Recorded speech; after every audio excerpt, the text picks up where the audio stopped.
তো hello friend, দেখো আজকে একটি ছোট্ট মিনি ব্লগ নিয়ে চলে আসলাম তোমাদের সাথে আমি সঞ্চিত। দেখো আজকে হচ্ছে আমরা খাবো হচ্ছে পিৎজা।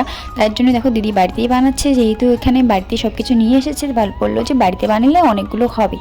তাই ভাবলাম যে দেখো এখন কাজ শুরু হচ্ছে। দেখো এদিকে হচ্ছে ময়দাটা মেখে রেখে দিল, এদিকে বাটার ফাটার দিয়ে রেখে দিল, যাতে আর কি আধা ঘন্টা রেস্ট রাখতে হবে, তো তার জন্য আগে মেখে মেখে রেখে দিল। আর এদিকে দেখো ক্যাপসিকাম আর হচ্ছে টমেটো কেটে নিচ্ছে এদিকে, মানে চিকন চিকন করে।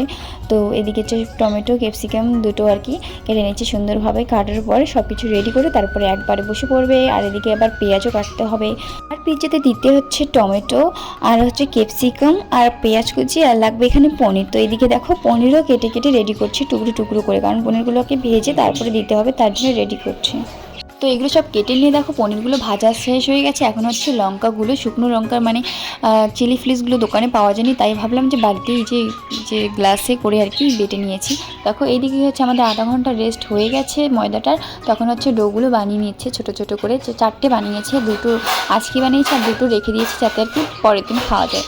যাই হোক, বাড়িতে বানালে নিশ্চয়ই মনে হয় অনেকগুলো হয়, তার জন্যই বাড়িতেই ভালো হয়, কিন্তু দোকানেরটা হচ্ছে মানে অল্প ছোটো ছোটো জিনিস দেয় আর ভালো হয় না। তো দেখো এদিকে হচ্ছে রুটিটার মতো করে বেলে নিল, তারপরে হচ্ছে কাঁটা চামচ দিয়ে ফুটো ফুটো করে নিচ্ছে।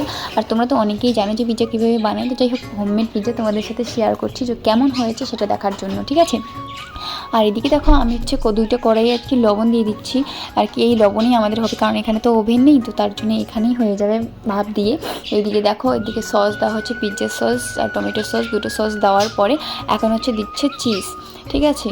তো চিজগুলো দেওয়ার পরে এখন ক্যাপসিকাম আর পেঁয়াজগুলো সুন্দরভাবে সাজিয়ে দিতে হবে, যাতে আর কি দেখতে অনেকটা ভালো লাগে। এখানে হচ্ছে প্রথমে ক্যাপসিকাম আর পেঁয়াজগুলো সাজিয়ে দিয়েছে, তারপরে দিয়েছে উপর সাইডে একটু পনির।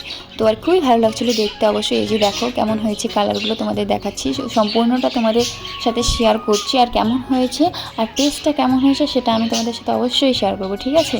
এই দিকে দেখো সুন্দরভাবে কিন্তু সাজিয়ে দিল পিৎজাটা। আর এইদিকে দেখো যে পনিরগুলো কিন্তু হালকা একটু লবণ হলুদ দিয়ে ভেজে রেখেছে, তো ওই যে ভাজা পনিরগুলো এখন সাজিয়ে দিচ্ছে।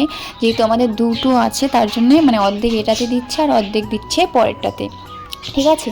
আর এই চিজগুলো দিয়ে দিচ্ছে ঘষে ঘষে আর কি, একটাতে বেশি না, দুটো থেকে আড়াইটে করে চিজ দিয়েছে, তাহলেই হয়ে যায় আর কি। ভালোই হয়েছে অবশ্যই, চিজগুলো সম্পূর্ণ জায়গায় ছড়িয়ে পড়েছে। আর শুনেছি কেনাগুলোতে নাকি আর কি ভালো আর কি চিজ থাকে না, যেরকম আর কি পয়সা সেরকম চিজ দিয়ে দেয়। তো যাই হোক, এখানে বাড়িতে বানিয়েছে অনেকটা ভালো হয়েছে খেতে। তো দেখো এখন চিজগুলো ঘষে ঘষে দিচ্ছে সম্পূর্ণটাতে, দেওয়ার পরে আবার এটা বানার পরে একটাতে বসিয়ে দেবে, আবার আর একটা বানাচ্ছে, ঠিক আছে। তো দুটো কিন্তু একসাথে বানিয়ে একবারে বসিয়ে দেবে, যাতে আর কি একবারে দুটো হয়ে যায়, না হলে তো অনেকটা লেট হয়ে যাবে। তো দেখো এটা হচ্ছে আর একটা চিজ দিচ্ছে। তো আগেরটা মনে হয় কী জানি বলে, নামটা ভুলেই গেছি। তো যাই হোক, এই দুটোই চিজ, একটা মানে দুটো অন্য অন্য চিজ, ঠিক আছে। তো এটাকে আমি বললাম যে গোটা দিতে, তো দিদি বলছি না, তো মানে ছোটো ছোটো করে দিচ্ছে। তো ঠিক আছে, একরকম করে দিলেই হলো, তাই না। আর উপর দিয়ে দিচ্ছে দেখো চিলি ফ্লেক্স দিচ্ছে, যেগুলো আর কি ঘরে আমরা বানিয়েছি হোমমেডে, ঠিক আছে। তো সেগুলো চিলি ফ্লেক্স দিচ্ছে, কিন্তু প্রচণ্ড কিন্তু ঝাল হয়েছে, ঠিক আছে। একটু একটু ঝাল হয়েছে, একটু একটু টক, মানে খুব ভালো লাগছিলো। তো দেখো সাইড দিয়ে হচ্ছে একটু তেল ব্রাশ করে দিচ্ছে, যাতে আর কি ফুলে না যায় রুটির মতো করে। এমনিতে তো কাঁটা চামচ দিয়ে ফুটো করে দিয়েছে, কিন্তু হচ্ছে সাইড দিয়ে তেল দিয়ে দিলে মানে হচ্ছে মানে সাইডগুলো যে বাকি অংশটুকু থাকে ওইটুকু আর কি নষ্ট যাতে না হয়ে যায়। দেখো আর এদিকে দেখো লবণগুলোকে ভালোভাবে ভেজে নিচ্ছে, কারণ লবণগুলো যত আর কি ভাজা হবে তাড়াতাড়ি হয়ে যাবে। দেখো এদিকে লবণ আমাদের গরম হয়ে গেছে। এখন হচ্ছে আমরা এই যে পিৎজাগুলোকে দুটো থালাতে ভরিয়ে নেব, ভরিয়ে নিয়ে এই থালাগুলোতে আবার ঢাকনা দিয়ে রেখে দেবো। একটু আর কি ময়দা দিয়েছি আর একটু দিয়েছি সর্ষের তেল, ঠিক আছে। তেল দিয়ে মেখেছি, কিন্তু আমার ময়দা দেওয়াটা না বেশি হয়ে গেছে, তারপরে একটু মানে লেগে গিয়েছিলো এটা। যাই হোক, তো পরেরটা একটু ভালো করে দিয়েছি আমি। প্রথমেরটা আর কি তেল দেওয়াটা কম ছিল, কিন্তু ময়দাটা বেশি ছিল, একটু লেগে গেছে, পরেরটা আবার ঠিক দিয়েছি। ফাইনালি দেখো আমাদের পিৎজা মানে কড়াই বসিয়ে দিল। তো ফাইনালি এখন আর কি হয়ে যাবে, এখন বসিয়ে দিল প্রায় 40 থেকে 45 মিনিট পরে এটা রেডি হয়ে যাবে।